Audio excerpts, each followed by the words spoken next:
Mr. Ostrander has been a long-term employee at EPA. He is amply qualified to be able to lead this effort. I welcome him taking this on. We know how serious this issue is and how much EPA is working hard throughout the night and days to actually take responsibility for this action, as well as to speedily look at both the short and long-term consequences. So I'm excited that Dave is here. He actually got his bachelor's degree in geological engineering from Colorado School of Mines. There couldn't be anybody better to actually understand how we resolve these situations moving forward. Now, I just came from a briefing that Dave and others provided to me on the status of the cleanup and the status of the monitoring of the plume. I am excited that they are fully operational, and they've been fully operational, and we are working this issue very hard. Now, they provided me a status of where they are now and provided me all the information that they have moving forward. And I want to reassure everybody, one of the reasons for my being here is to let everybody know that EPA does take full responsibility for this incident, and we are working on both making the short-term decisions that we need to make. But I also will assure you that this Unified Command Center is just that, unified.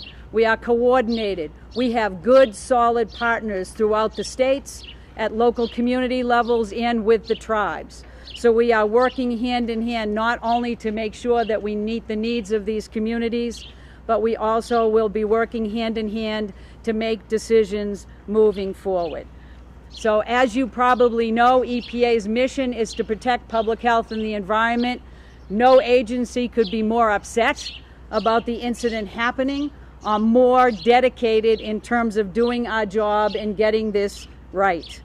So we couldn't be more sorry, but the good news is today we do have information to share.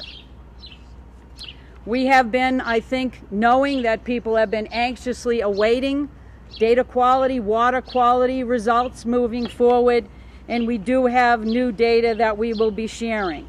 I'll give you a sense of that data, and we will move forward to talk about this in more detail later in the day with our partners. But we have water quality data from August 7th, 8th, and 9th from La Plata County, and it shows that the levels have returned to pre-event conditions.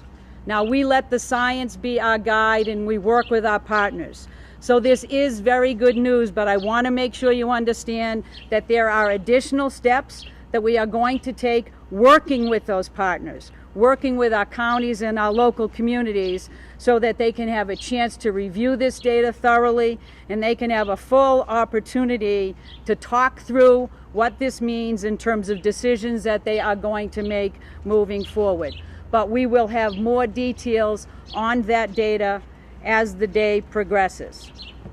Now, we are also proactively looking, as I've said before, at the investigations of the incident itself.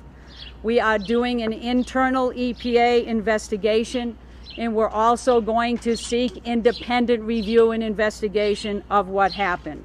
We will be saying more later about what that independent review will involve and who will be involved, but right now rest assured that we will learn lessons from this, and we will move those lessons forward in the work moving ahead. Now, in the meantime, I have also asked that our folks throughout all of our regions take a look at other mining assessments and cleanup responses that are underway or planned, because we may want to make sure that we are taking a hiatus here and looking at those to make sure there is no similar potential that happened here that might happen in those activities. So we're going to put those on hold until we look at them all and make sure. And if there are similar situations to what we saw today, we will await the results of those investigations before we proceed with those assessments or cleanup efforts. So with that, I would like to, end by saying that I want to thank you for your attention to this issue. I want to assure the general public, as well as the leaders at the state, county, local, and tribal leaders, that we are working hand in hand with them to expedite this review to expedite, hopefully, a return to some sense of normalcy in terms of the uses of this river. But as always, EPA is going to let science be our guide. And so we are going to be moving quickly to take a look at the data and continue to process it. But that will always be done in partnership with our local leaders.